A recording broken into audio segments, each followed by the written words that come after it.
बहुत समय पहले की बात है। एक शहर में दो भाई रहते थे जिनका नाम सूरज और राकेश था। सूरज की पत्नी का नाम कविता और राकेश की पत्नी का नाम पूजा था। राकेश और पूजा के एक बेटा था जिसका नाम मुन्ना था। सूरज और कविता की कोई संतान नहीं थी। संतान न होने की वजह से वे दोनों बहुत परेशान रहते थे। सूरज और राकेश दोनों भाई की एक कपड़े की दुकान थी। वे दोनों भाई आपस में बड़े प्यार से रहते थे। पूजा बेहद ही आलसी और लापरवाह औरत थी। वो अपने बच्चे मुन्ने का बिल्कुल भी ध्यान नहीं रखती थी, जबकि कविता मुन्ने का ध्यान ऐसे रखती थी जैसे मोनू उसका अपना ही बेटा हो। एक दिन की बात है, कविता पूजा को आवाज लगाती है, दीदी दीदी, मुन्ना बहुत देर से रो रहा है। लगता है ये बहुत भूखा है। इसे अभी तो दूध पिलाया था, इसे इतनी जल्दी भूख लग गई। पिला दो ना दीदी, ये भूख के मारे बहुत रो रहा है।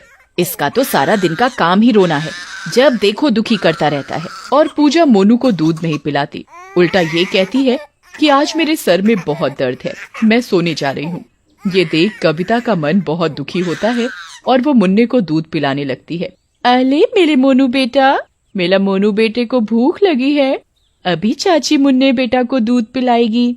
और कविता मुन्ने को दूध पिला देती है और मुन्ना दूध पीकर चुप हो जाता है। फिर वह सो जाता है। और शाम को जब राकेश और सूरज घर आते हैं तो वो देखते हैं, मुन्ना कहाँ है? मुन्ना तो दूध पीकर सो रहा है। अरे, और पूजा भी नहीं दिखाई दे रही यहाँ पर। पूजा किधर है? दीदी की तबीयत खराब है, उनके सिर में बहुत दर्द था इसलिए वो सो रही हैं। राकेश कविता की बात सुनकर कमरे में जाता है। पूजा, तुम्हारी तबीयत को क्या हुआ? कविता ने बताया तुम्हारी तबीयत ठीक नहीं है। हाँ, मेरे सिर में काफी जोरों से दर्द हो रहा है। अच्छा, अभी तो मुझे खाना दे दो, बाद में टीवी देख लेना। नहीं, मैं नहीं दे सकती तुम्हें खाना वाना। ऐसा करो, तुम कविता से ही ले लो, मुझे टीवी देखने दो। ये तो अब तुम्हारा रोज का बहाना हो गया है, काम ना करने का। दिन पर दिन आलसी होती जा रही हो। अपने पति को खाना तक नहीं दिया जाता इस औरत से, तो ये क्या करेगी? ना ही अपने बच्चे का ध्यान रखती है, ना ही घर का। इसे तो सिर्फ अपने से ही मतलब है। मेरा दिमाग खराब मत करो, वैसे भी मुझे शौक नहीं है तुमसे बहस करने का। राकेश और पूजा की बहुत बुरी तरह लड़ाई हो जाती है और राकेश भूखा ही सो जाता है। और रात को मुन्ने के रोने की आवाज आती है। तभी राकेश की आंख खुल जाती है और वो पूजा से कहता है, पूजा उठो, उठो पूजा, मुन्ना रो रहा है, शायद उसे भूख लगी है। सोने दो ना, ये ऐसे ही रो रहा होगा, अभी चुप हो जाएगा। तुम कैसी माँ हो जो तुम्हें अपना बच्चा भी दिखाई नहीं देता कि वो रो रहा है? ये भाषण बंद करो और मुझे सोने दो। और पूजा को राकेश की बातों का कोई असर नहीं होता। राकेश मुन्ना को गोद में उठाकर रसोई में मुन्ना के लिए दूध लेने जाता है और वह मुन्ना को खिलाता है। मेरे राजा बेटा को भूख लगी है, अभी पापा राजा बेटा को दूध पिलाएंगे।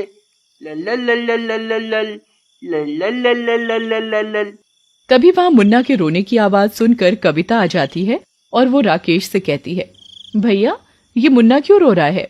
शायद इसे भूख लगी है। मैंने पूजा से कहा, पर तुम्हें तो पता है ना पूजा का। कोई बात नहीं भैया, लाओ मुन्ने को मुझे दे दो, मैं उसे दूध पिला दूंगी। कविता राकेश से मुन्ने को अपनी गोद में ले लेती है और उसे दूध पिलाने लगती है। ये देख राकेश कहता है, एक वो माँ है जिसने जन्म दिया पर उसे अपने बच्चे की कोई परवाह नहीं है, और एक ये माँ है जिसकी कोई औलाद नहीं है, फिर भी वो किसी और के बच्चे को अपना समझकर देखभाल कर रही है। वाकई में माँ हो तो तुम जैसी। भैया आप बिना कैसी बातें कर रहे हो? मुन्ना मेरा भी तो बेटा ही है। और कविता मुन्ने को चूमने लगती है, उसे बहुत प्यार करती है और वो सो जाता है। कविता राकेश से कहती है, भैया मैं मुन्ने को अपने साथ सुला लूं? हाँ हाँ जरूर, ये भी कोई पूछने की बात है। और कविता मुन्ने को अपने कमरे में ले जाकर अपने साथ सुला लेती है।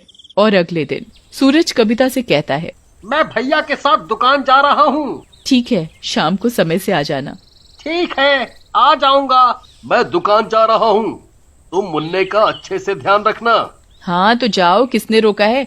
तुम तो ऐसे कह रहे हो जैसे मैं मुन्ने का बिल्कुल भी ध्यान नहीं रखती। हाँ हाँ, मुझे सब पता है कितना ध्यान रखती हो।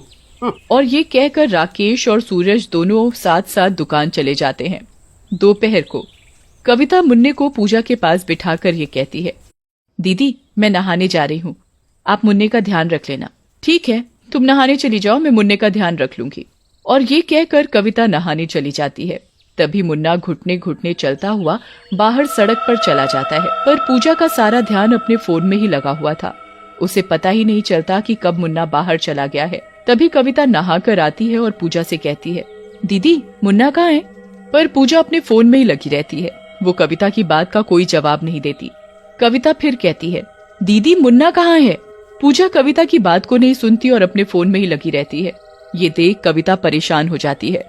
कविता पूरे घर में ढूंढती हुई बाहर की तरफ देखने जाती है। तभी वो देखती है कि मुन्ना सड़क पर है और सामने से एक गाड़ी आ रही है। ये दृश्य देख कविता जोरों से चिल्लाती है, मुन्ना मुन्ना, अरे कोई मेरे मुन्ने को बचाओ, कोई बचाओ, बचाओ, कोई मेरे मुन्ने को बचाओ। तभी मुन्ने के सामने गाड़ी आ जाती है और कविता उसे बचा लेती है, पर खुद गाड़ी के नीचे आ जाती है और कविता की मौत हो जाती है। एक्सीडेंट को देखकर लोगों की भीड़ इकट्ठी हो जाती है।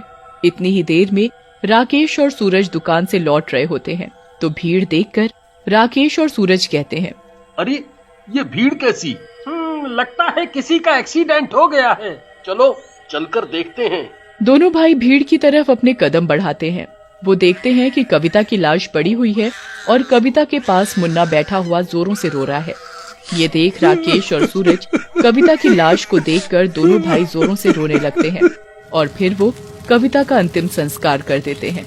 और फिर रात को जब घर के सभी लोग सोए हुए थे, कविता जो मर चुकी थी वो चुड़ैल बन जाती है और वो मुन्ने के पास बैठी हुई थी।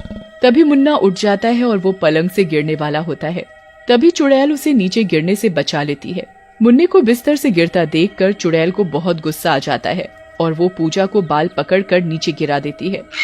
अरे मर गई मैं, मुझे किसने धक्का दिया? मैं पलंग से नीचे गिर गई। आहा। तभी उसका पति राकेश नींद से उठ जाता है और वो अपने मुन्ने को सुलाकर सो जाता है।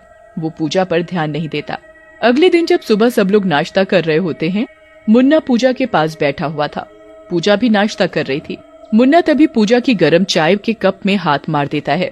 मुन्ना पूजा की सारी चाय फैला देता है। पूजा खींचकर मुन्ना के एक थप्पड़ जड़ देती है। इस लड़के को तो बिल्कुल चैन नहीं है, इसने तो दुखी कर रखा है। ऐसी औलाद पैदा होने से अच्छा है कि मर ही जाए। पूजा के थप्पड़ मारने पर मुन्ना बहुत जोरों से रोता है। पूजा मुन्ना की एक नहीं सुनती और नहाने चली जाती है। पूजा नहा ही रही होती है कि तभी उसे बाथरूम के आईने में चुड़ैल दिखाई देती है। अरे कोई बचाओ, यहाँ तो चुड़ैल को। चुड़ैल पूजा को पकड़कर खींच खींच कर थप्पड़ मारती है और वो मार मार कर उसका मुंह लाल कर देती है। पूजा बहुत चिल्लाती है, चुड़ैल चुड़ैल कोई बचाओ मुझे। पूजा को चिल्लाते देखकर घर के सभी लोग आ जाते हैं और ये देखते ही चुड़ैल गायब हो जाती है। अरे मुझे बचाओ, चुड़ैल ने मुझे बहुत मारा, चुड़ैल बाथरूम में थी। इसकी बुद्धि पहले से ही खराब थी और अब तो ये पूरी पागल हो गई है। अरे नहीं, मैं सच बोल रही हूँ। पूजा की बात पर कोई यकीन नहीं करता और सब उसके ऊपर हंसने लगते हैं। देखते ही देखते सब अपना अपना काम करने चले जाते हैं। पूजा भी अपना तैयार होने लगती है। घर पर वो और मुन्ना होते हैं। मुन्ना भूख की वजह से जोरों से रो रहा होता है, परंतु पूजा मुन्ना को नजरअंदाज करते हुए अपने मेकअप में मगन होती है। इसे दिख नहीं रहा मुन्ना कितनी जोर जोर से भूख की वजह से रो रहा है। इसका तो मैं आज मेकअप करवाती हूँ, सारा का सारा। ये किसी को अपनी शक्ल दिखाने लायक नहीं रहेगी। चुड़ैल पूजा का सारा मुंह खराब कर देती है। पूजा का मुंह दानों से भर जाता है। अरे ये मेरे मुंह पर कैसे दाने निकल गए? मेरी सारी शक्ल खराब हो गई। मुझे तो समझ ही नहीं आ रहा। उस दिन बाथरूम में भी वो चुड़ैल मुझे मार रही थी। ये उस चुड़ैल का ही तो काम नहीं। पूजा ये बोल ही रही होती है कि तभी चुड़ैल पूजा के आगे आकर खड़ी हो जाती है। तुझे दिख नहीं रहा ये तेरा बच्चा कितना रो रहा है? तुझे मेकअप से चैन मिलेगा तभी तू बच्चे पर ध्यान देगी ना। मुझे माफ कर दो, मैं कभी नहीं करूंगी ऐसा, मुझे माफ कर दो। पूजा चुड़ैल के आगे माफी मांग ही रही होती है कि तभी चुड़ैल कविता का रूप ले लेती है। अरे कविता तुम? हाँ मैं कविता। तुझसे तेरा बच्चा संभाला नहीं जाता। तेरे बच्चे को संभालते संभालते मैं आज इस दुनिया में नहीं रही। मुझे माफ कर दो, मैं कभी ऐसा नहीं करूंगी। मैं अपने बच्चे का अच्छे से ध्यान रखूंगी। मैं तेरे आसपास रहूंगी। अगर तूने मुन्ने के साथ कुछ भी गलत किया ना, मैं तुझे जिंदा नहीं छोड़ूंगी। याद रखियो मेरी बात। चुड़ैल पूजा को ये बात बोलती है और उधर से गायब हो जाती है। पूजा भी उसी दिन से चुड़ैल के डर के मारे मुन्ना का अच्छे से ध्यान रखती है